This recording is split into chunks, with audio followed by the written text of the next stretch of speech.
মালিক ইয়াউমিদ্দিন, এই আল্লাহ একটা বিচারের দিন আসবে, তোমার সামনে দাঁড়াতে হবে। রোজ স্মরণ করো, একটা দিন আসছে আজ বাদে কাল, আমার সামনে দাঁড়াতে হবে বিচারের জন্য, হিসাবের জন্য। দুনিয়ার দিন শেষ হবে, আখিরাতের জীবন শুরু হবে। এই জন্য রোজ আমাদেরকে সূরা ফাতিহা স্মরণ করিয়ে দেওয়া হচ্ছে। ডেট অফ রিসারেকশন, একটা দিন আসছে। পাই পাই ফামাইয়ামাল মিসকালা জাররাতিন খায়রান ইয়ারা ওয়া মিসকালা জাররাতিন শাররান ইয়ারা। চুল পরিমাণ, সামান্য তিল পরিমাণ যদি নেকি করে থাকো, তার বদলাও আমি কিয়ামতে দেব। তিল পরিমাণ, তিলার তো একটা তিলকে 100 টুকরো করে একটা তিল তিল, তো অতটুকু যদি গুনাহ করে থাকো তার শাস্তিও তোমাকে দেওয়া হবে। আল্লাহ, অনেক সময় আপনার ইয়াং ছেলেপেলেরা ওই ক্রিকেট খেলা দেখে, এই বলটা করলো কিন্তু আউট ঠিক মতো টাচ করলো কি করলো না, ব্যাটে লাগলো কি লাগলো না, তখন কি করা হয়, স্লো মোশন দিয়ে দেখিয়ে দেয়। স্পিডটাকে ক্যামেরা খুব স্লো মোশন দিয়ে দেখিয়ে দেয়, এই যে বলটা আসছে যাচ্ছে, আসছে যাচ্ছে, স্টিকের মাথায় লাগছে কি লাগছে না। কিয়ামতের ময়দানে এর চাইতে সূক্ষ্ম হিসাব করে আল্লাহ দেখিয়ে দেয়। فأما من ثقلت موازينه فهو في عيشة راضية وأما من خفت موازينه فأمه هاوية। জীবনটাকে বুঝে আসিও, জীবনটাকে গড়ে আসিও, জীবনটাকে তৈরি করে আসিও, তছনছ করে আসিও। فأما من ثقلت موازينه, ওয়াজিনু ওজন, ওই দিন তোমাদের নেকি আর গুনাহ পাপ আর পূর্ণ ওজন করা হবে।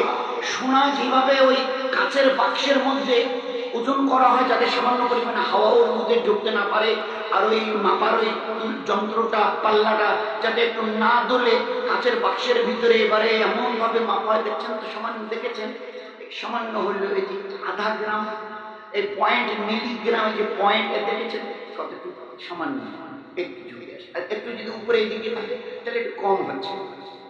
আল্লাহ কত বড় সূক্ষ্ম মাপনেওয়ালা।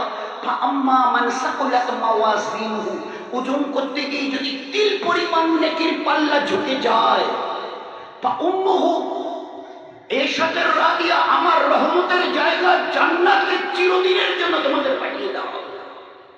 নেকির পাল্লা যদি সামান্য পরিমাণ ঝুঁকে যায়, ওই দিন তোমার জন্যই জান্নাত, 8টা জান্নাতের দরওয়াজা খুলে দেওয়া হবে। ওই দিন বুঝবে খুশি কাকে বলে। ও আম্মা মান সাকুলাত মাওয়াজিনু, ওই ওজন করতে গিয়ে গুনার পাল্লা যদি সামান্য পরিমাণ ঝুঁকে যায়, ফা উম্মুহু হাবিয়া, তোমাকে হাবিয়ায় পাঠানো হবে। আল্লাহ জিজ্ঞাসা করছেন, ওমা আদরাকা মাহিয়া, বলতে পারো হাবিয়াটা কি? বলো বলো, আমি যে বললাম যাদের গুনার পাল্লা একটু ঝুঁকে যাবে আমি ওদেরকে হাবিয়ায় পাঠাবো। হাবিয়াটা তোমার শ্বশুর বাড়ি, জামার বাড়ি, খালা শ্বশুর, মামা শ্বশুরের বাড়ি, বলো না। আল্লাহ নিজেই প্রশ্ন করার পরে নিজে উত্তর দিচ্ছেন, নারুন হামিয়া, সে ভয়ঙ্কর জ্বলন্ত আগুনের কুণ্ড, যার রং, এখানে আগুন একটু জ্বালেন, ওইদিকে খড় নিয়ে গিয়ে এবারে আরো পরিষ্কার হবে, সবাই সবার মুখ দেখতে পাবে।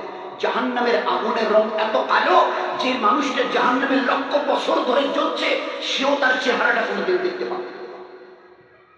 সে জাহান্নামের আগুন, তার তেজ আর তার কালার রং এত কালো যে মানুষটা নিজের চেহারা পর্যন্ত দেখতে পাবে।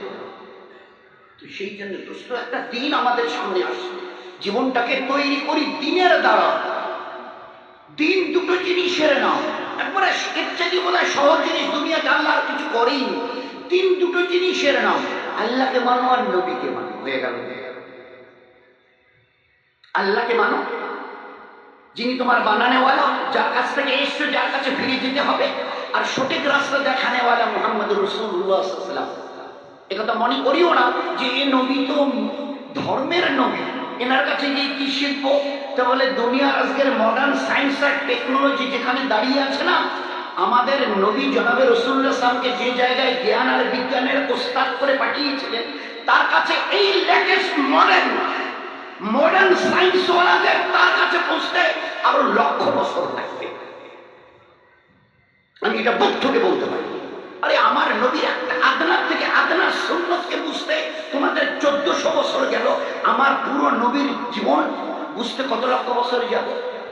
আমার নবী ওই 1400 বছর উম্মি নবী, নিজের নামটা লিখতে পারতেন না, সরে ABCD জ্ঞান পর্যন্ত তার, এই জন্য ওনাকে উম্মি নবী, আক্ষরিক জ্ঞান। তাই বলে কথা ভাবিও না যে আমি কিছু দেইনি, ভিতরটা একদম খোকলা। মডার্ন এই টেকনোলজির যুগে খবরদার, আজ পর্যন্ত যা করেছো সায়েন্সের নামে, আমার এই নবী যা দেখিয়ে দিয়েছেন, করে গেছেন, তার লক্ষ ভাগের এক ভাগ কিচ্ছু করতে পারবে না। As for example, 1500 বছর দাঁড়িয়ে বলছে তোমরা এটাকে শোকটান বলছো, আমি নবী এটাকে বিপদের কারণ বলছি। নবীর আইকিউ, নবীর সায়েন্স, নবীর আইকিউ, দূরদর্শিতা। দিন কয়েক আগে বলতে এটা শোকটান, এর নামই দেয়া হয়েছিল শোকটান, আজ থেকে 30, 40, 50 বছর আগে। এখন আর ও কথা বলেও না, আর ওরকম লেখা লেখেও না। যত দামি সিগারেটও উপরে লেখা আছে, cigarette smoking is injurious to health, but why it will be there? ও মডার্ন সায়েন্স ওয়ালারা, কি করলে আজ পর্যন্ত তোমরা? একটা মোবাইল হাতে নিয়ে কি বলছে, লে লো দুনিয়া মুঠি মে, আর হাতের সিগারেট, এত দামি সিগারেট, আর তার গায়ে লেখা আছে প্যাকেটটার দাম 150 টাকা, 10টা সিগারেটের দাম, একটা স্টিকের দাম, সিগারেটের দাম 15 টাকা করে, আর উপরে লেখা আছে ধূমপান স্বাস্থ্যের জন্য ক্ষতিকারক। এখানে যে ক্ষতিকারক ব্যাকটেরিয়াটুকু আছে, জীবাণুটুকু, ভাইরাসটুকু, কেন এটাকে বের করে, এটাকে বের করা গেল না? যাচ্ছে না? গোটা দুনিয়া যেখানে নিজের হাতের মুঠোয়, সত্যি তাই করে দেখিয়েছে সায়েন্স ওরা, অস্বীকার নেই আমাদের। কিন্তু আমার দামি সিগারেটের প্যাকেটে এখনো লেখা থাকবে কেন? Why it will be there? আমার নবীর নজর, আমার নবীর পারদর্শিতার বিদ্যা, এটাকে অ্যাভয়েড করার ক্ষমতা তোমাদের নেই, চাই যত চেষ্টা তোমরা করো।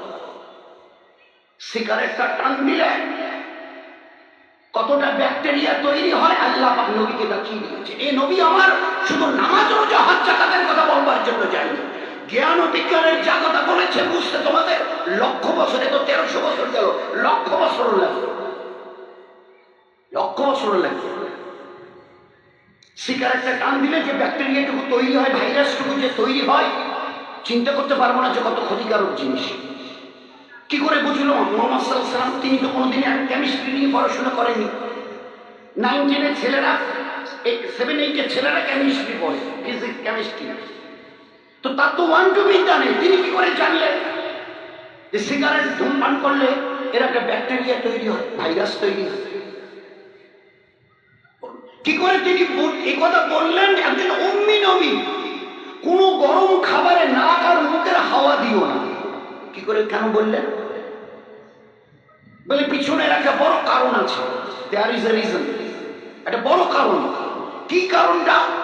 কিছুদিন আগে মজা ঘুরালো দুনিয়া, গোটা দুনিয়া মজা ঘুরালো যে এইভাবে বলে বলে বলে বলে লোককে আপনারা ব্যাকডেটেড করাচ্ছে। এইভাবে, এই ভাই গরম চায় খুঁজ দেবেন না, এই গরম খাবারে একটু তাড়াতাড়ি যেতে হবে, অফিসে, স্কুলে, কোর্ট কাছারিতে, ট্রেনে, বাসে ধরতে হবে, একটু তাড়াতাড়ি একটু ফু দিয়ে নি। বলছে না না, নবী মানা করেছে। ভাই বলছে যে এগুলো মানে কি বলি আপনাদের, এইসব করে আপনারা একটা সমাজকে পিছিয়ে রাখছে। এই ছিল কয়েকদিন পিছনের বল। এখন কি বলছে যে সত্যি আদৌ আমাদের এই সম্পর্কে কোনো ABC নলেজ পর্যন্ত ছিল না। আজ গোটা সায়েন্স কি বলছে, তাই 6, 7 এর ছেলেরা এখন পড়ে যে আমরা যখন হাওয়াটা নিই ওটা কি যায় ভাই ভিতরে? কি যায় বলুন? যারা পড়াশোনা করেছেন, পড়াচ্ছেন, কি যায়?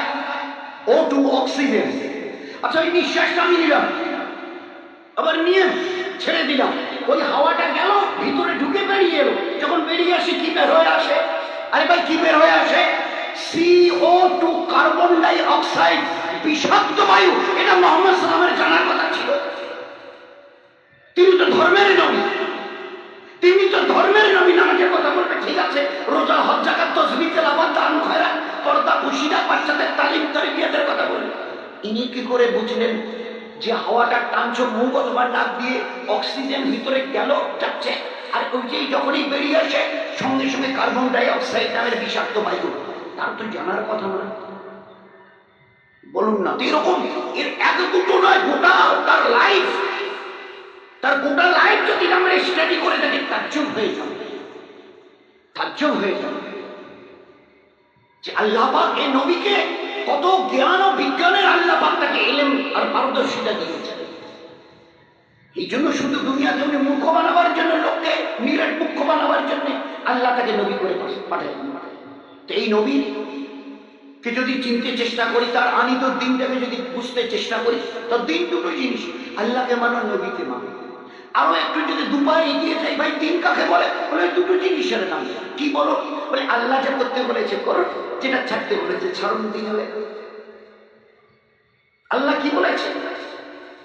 গরিব দুঃখীদের তুমি দেখে হাত বাড়িয়ে দিও, সাহায্যের হাত বাড়িয়ে দিও। কারণ আমি গীবত, শিকায়েত, পরনিন্দা, পরচর্চা করি না, এটা করো ওটা করি না। তো দিন কাকে বলে? আল্লাহ যা করতে বলেছেন করি, আর আল্লাহ যা ছাড়তে বলেছেন ছাড়ি। এতে কি হবে না, তোমার জীবনটা ধন্য হবে, তুমি আল্লাহর কাছে, স্রষ্টার কাছে মেহবুব পেয়ারা হয়ে থাকবে। আর গোটা দুনিয়ার কাছে তোমার এই আখলাককে দেখে গোটা দুনিয়ার কাছে চোখের তারকা হয়ে থাকবে, তারা হয়ে থাকবে। তোমার এই লাইফ স্টাইল যখন লোক দেখবে, এরা কারো নামে গীবত করে না, শিকায়ত করে না, বহতান করে না, কারোর উপরে জুলুম করে না। কারণ আল্লাহ তো কোরআনে শুরু থেকে জাযাউল ইহসান ইল্লাল ইহসান, মানুষের প্রতি দয়া করো, আমি আল্লাহ তোমাদের দয়া দেখাবো, তোমরা দয়া পাবে। তোমরা কারো নামে গীবত শিকায়তের মধ্যে যেও না, কারো জুলুম করিও না। ওয়াল্লাহু লা ইয়াহদিল কওমাজ যালিমিন। যদি অন্যের উপরে জুলুম করো, বাড়ির লোক হোক, টাড়ির পাড়া প্রতিবেশী হোক, হিন্দু ভাই হোক, অথবা গাছপালা তৃণলতা হোক, কোনো হায়াওয়ান জানোয়ার হোক, কারো উপরে যদি জুলুম করো, তুমি ঈমানওয়ালা মুসলমান হয়ে, আমি আল্লাহ বলছি, আল্লাহ আমি তোমাকে হেদায়েত দেবো না। হেদায়েত মানে সৎ পথ, আমি তোমাকে সৎ পথ দেখাবো না। ওয়াল্লাহু লা ইয়াহদিল কওমাজ যালিমিন। জুলুম করনে ওয়ালাকে আল্লাহ হেদায়েত, সৎ পথ দেখানো।